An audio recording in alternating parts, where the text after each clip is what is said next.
vojnu otvorene podporujú. Nikdy nebudem súhlasiť s tým, aby sa v mene akýchkoľvek geopolitických záujmov a snách oslabiť a rozparcelovať Rusko navzájom zabíjali Slovania. Je pre mňa nepochopiteľné, že ukrajinský prezident odmieta čo i len prímerie. Je pre mňa nepochopiteľné, že ukrajinské politické vedenie ťahá celú krajinu do katastrofy, pretože vyjednávacia pozícia Ukrajiny je každý deň horšia a Ukrajina zaplatí za toto západné dobrodružstvo obrovskú cenu v podobe straty územia a prítomnosti cudzích vojsk.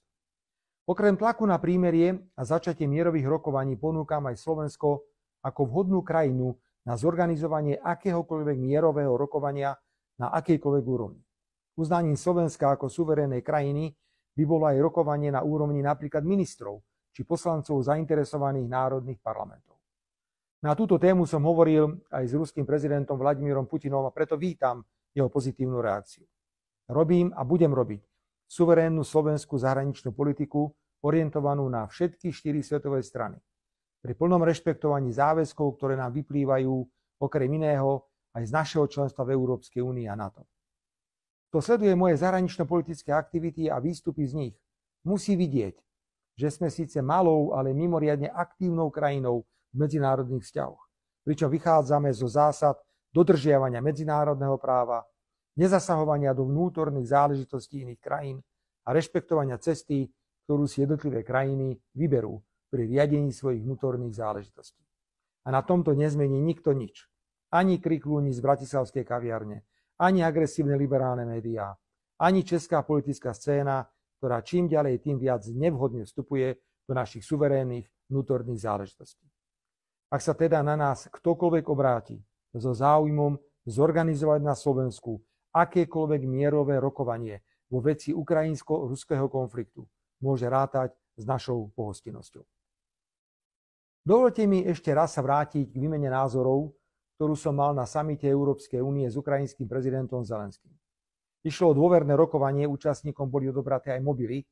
Napriek tomu prezident Zelenský na mňa zaútočil na verejnej tlačovej konferencii, informoval verejnosť o obsahu nášho konfliktu a pokračoval v tom aj v obsiahlom príspevku na sociálnych sieťach, kde bol ešte arogantnejší a drzejší.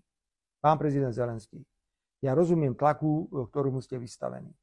Rozumiem, že zo zištných politických a mocenských dôvodov vám Západ dáva prakticky všetko, čo si vypýtate.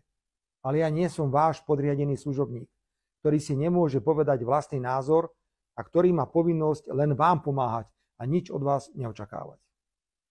Začnem poďakovaním podpredsedničke vlády Denise Sakovej, vedeniu slovenského plynárenského priemyslu a ďalším, ktorí urobili všetko preto, aby sme mali v roku 2025 dostatok plynu za rozumné ceny.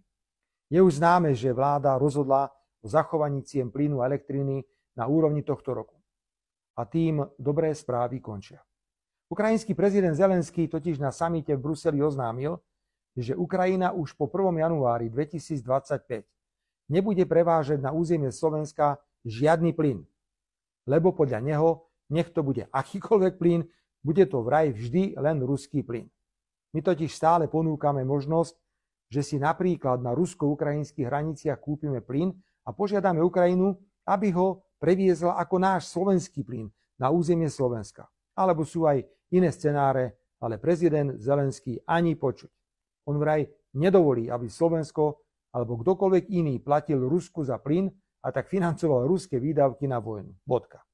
No, nezmysel ako voda v prútenom koši. Ale na to si pri ukrajinskom prezidentovi budeme musieť začať zvykať. Čo toto čisto politické rozhodnutie ukrajinského prezidenta spôsobí a čo je za ním? Je to principiálnosť? Ale kdeže? Len maže vrecka iným na úkor členských štátov Európskej únie. A ja som šokovaný, že toto mu celá Európa žerie. Vlastne ani nesom šokovaný, keď vidím, aké miliardy idú na Ukrajinu a nikto sa nestará, koľko z nich skončí v korupčných mechanizmoch. Hlavne, že sa zabíjajú Ukrajinci s Rusmi. Už som povedal, že pokiaľ ide o rok 2025, našu vnútornú spotrebu plynu máme plus minus zabezpečenú. My však zabezpečujeme aj tranzit ruského plynu na západ, čo nám prináša do slovenského plynárenského priemyslu príjmy na úrovni 400 až 500 miliónov eur ročne. Ak prezident Zelenský zastaví po 1. januári tranzit tohto plynu, O tieto peniaze prichádzame. Keď som to na samite v Bruseli Zelenskému oznámil, prišiel s bombastickou korupčnou ponukou, a to pred všetkými premiérmi a hlavami štátov Európskej únie. A vraj on Slovensku týchto 500 miliónov eur dá. Samozrejme nie zo svojich ukrajinských, ale vraj zo zmrazených ruských aktív. A to všetko s malou podmienkou, že podporím vstup Ukrajiny do NATO. Dostal odo mňa okamžite odmietavú odpoveď. Nehovoriac o tom, že Ukrajinu v NATO dnes nechcem len ja, ale aj ďalšie krajiny, ktoré sú v procese prijímania nových členov do NATO, podstatne dôležitejšie ako slovenský premiér. Naša strata takmer 500 miliónov eur je len začiatkom škôd, ktoré Zelenský svojim rozhodnutím zastaviť tranzit ruského plynu napácha. Odstavením východného toku plynu sa vytvorí tlak na zvyšovanie cien plynu v celej Európe a rovnako vznikne potreba dovážať plyn od inakadiaľ. Podľa kvalifikovaných odhadov toto Zelenského rozhodnutie bude v rokoch 2025 a 2026 stáť Európsku úniu len na plyne okolo 50 miliárd eur a pri elektríne vyrábanej z plynu ďalších 70 miliárd eur. Dohromady neuveriteľných 120 miliárd eur zaplatí Európa za zastavenie toku ruského plynu do Európy cez Ukrajinu a potom následne cez Slovensko do ďalších európskych krajín. Sú tu vážne upozornenia na ďalšie znižovanie konkurencieschopnosti Európskej únie v porovnaní s inými regiónmi sveta, pretože zvyšovanie cien plynu v Európe ešte viac oslabí európsku ekonomiku. Zvlášť by sa nad všetkým týmto mali zamyslieť v Nemecku. Ukrajina zastavením tranzitu ruského plynu príde o 800 miliónov eur na tranzitných poplatkoch, čo je v porovnaní so škodami v Európskej únii smiešná suma. Chápem, že prezident Zelenský ľahko hodí do koša takmer miliardu eur, veď dostáva desiatky miliárd na financovanie vojenských nákladov, ale aj na elementárne fungovanie štátu, teda platy a podobne. A dodám ešte aj to, že Slovensko bude v krátkom čase vystavené zvyšovaniu cien plynu, pretože po odstavení ukrajinského tranzitu sa pri dodávkach plynu zo západu alebo juhu či zo severu ocitneme na konci dodávateľského reťazca, nie na jeho začiatku, ako to bolo doteraz. Koho však nejaké Slovensko zaujíma, však pán Zelenský. Keď ale vy niečo potrebujete, aby ste v zime nezamrzli, kričíte o 106. Takže, kolegyne premiérky, kolegovia premiéry, vážení prezidenti členských štátov Európskej únie.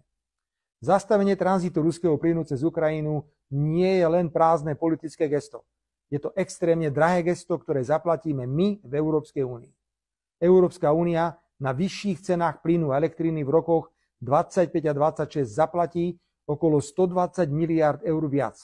Opäť nám klesne konkurencieschopnosť, Slovensko príde približne o 0,5 miliardy na tranzitných poplatkoch. Ukrajina takmer o miliardu a Rusko len príde pravdepodobne o 2,5 miliardy eur. To sme zase tých Rusov vytrestali, pravda? Ako všetky sankcie, ktoré škodia predovšetkým nám. Postavil som otázku, čo je za týmto nezmyselným rozhodnutím prezidenta Zelenského. Stačí, ak sa pozrieme na to, ktoré krajiny najviac profitujú zo znižovania závislosti Európskej únie na plyne z Ruska. Odpoveď je veľmi jednoduchá. Predovšetkým Spojené štáty americké. Tomu sa hovorí, ďakujeme, pán Zelenský.